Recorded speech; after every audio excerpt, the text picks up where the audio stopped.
Caroline, I'm introducing a new segment now here on the program, if you're ready for this. This is going to be called the Thursday Night Sermon.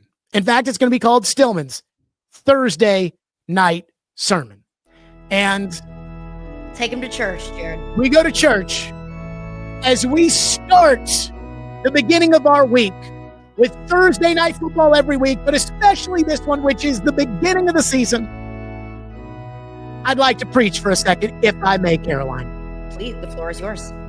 Number one, Jerry Jones needs an accountability jar if he's ever going to actually keep his promise to the Cowboy fans. Jerry went from don't lose sleep to, well, our run defense is better in about the span of a month.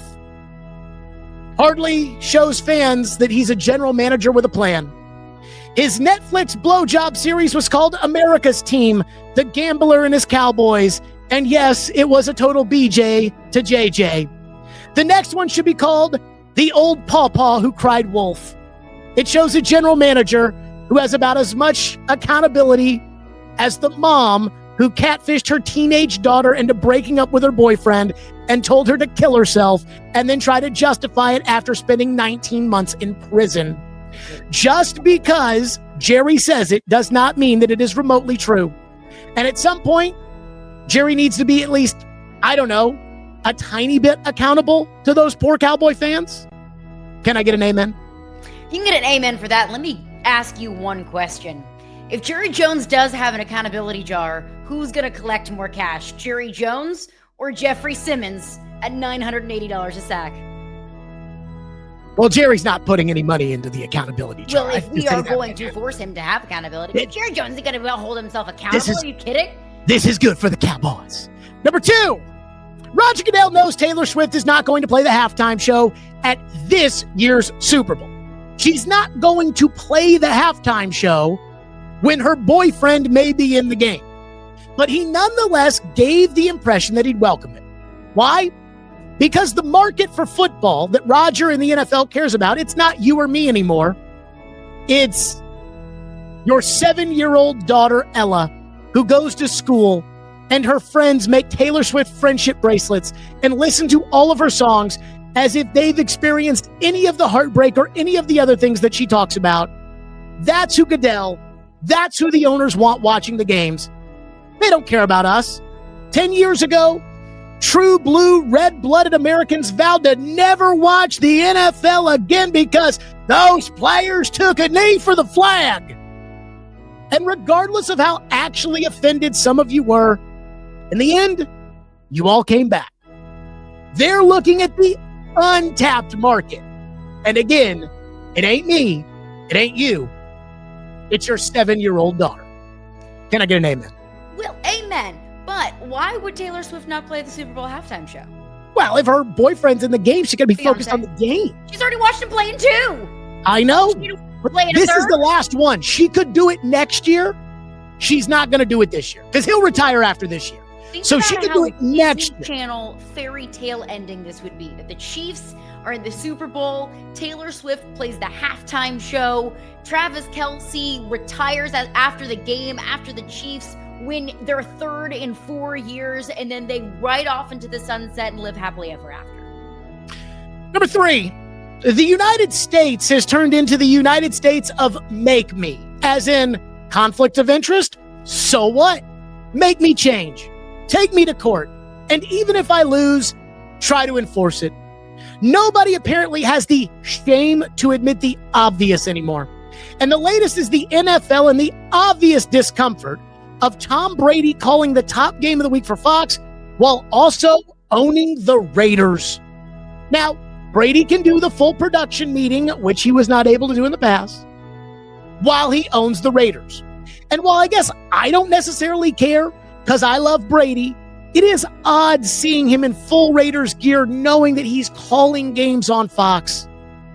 And Brady can actively go into team facilities and now talk to players directly. He can also talk to players indirectly through the television. If John Madden was secretly helping the Eagles in the 1990s, how would Jerry Jones have felt then, he would have gone nuclear. But I guess nobody cares because Tom Brady can do whatever he wants because I guess he was a good quarterback, and Mark Davis, for some reason, thinks that means that he'll be a good owner. Can I get an amen? Amen to that. All of this just feels so icky. It just feels so, it's just so wrong. If it was anyone other than Tom Brady, it would be a hard no-no.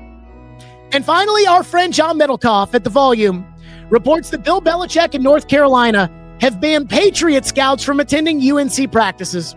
If you had any question, does Bill give a rat's ass about anything but himself? You have your answer. The man who used to make players sign only team incentives instead of individual incentives because he wanted everybody caring about the team is just as petty and narcissistic as any other dictator you've ever heard of. The only difference between Bill and those dictators, they didn't let a 24-year-old without a college degree call the shots for them. Can I get an amen? Amen to that. Amen to that.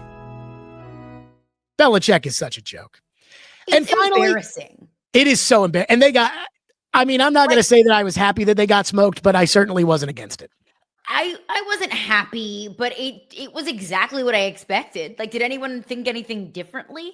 And I think the thing is, like, Belichick went from win at all costs to now shove it in everyone else's face at all costs. And if we win a game here and there, then cool, great, that's wonderful. Like, Bill Belichick is just finding a way to pout and finding a way to, rub it in everyone's face that he doesn't like, and is hurting his team, hurting his players, hurting an entire athletic department in the process. Like, why is he even coaching at North Carolina? He doesn't care about winning. He doesn't care about developing players. Like, what does he care about? Well, he cares. He says he wants to show those players how to get to the NFL, but apparently for 31 teams, there's a 32nd team that he's going to blocking his players from getting opportunities in the NFL. And if I'm a 4-star, 5-star kid, why the hell would I go to North Carolina? If my number one aspiration is to get to the NFL, well, North Carolina is not going to help me get to the NFL. So how does Bill expect to win games if he's not going to have players that have aspirations to play in the NFL? By the way, flag football team. By the way, I would not have gone and played for Bill Belichick. Like, if I had my choices and it was like, hey, I can go play for Dan Lanning or Bill Belichick, Dan Lanning. I'm not playing for Bill Belichick. Dude's a pawpaw. Game is past him.